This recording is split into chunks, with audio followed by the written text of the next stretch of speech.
How to refund games on Steam. You might be wanting refund for some purchases. To initiate a refund on Steam, firstly go to the Steam website, or if you have app you can even open that. Once you are in your Steam, then make sure to log in or sign up to your account. If you have the app, then it will look something like this.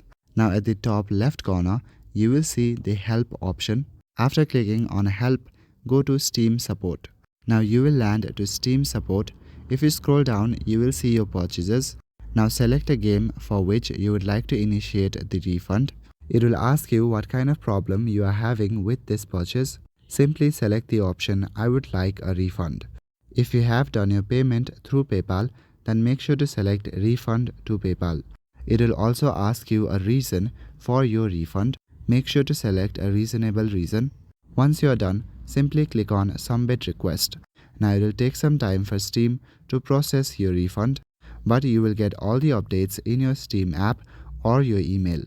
That's all for today. Thank you.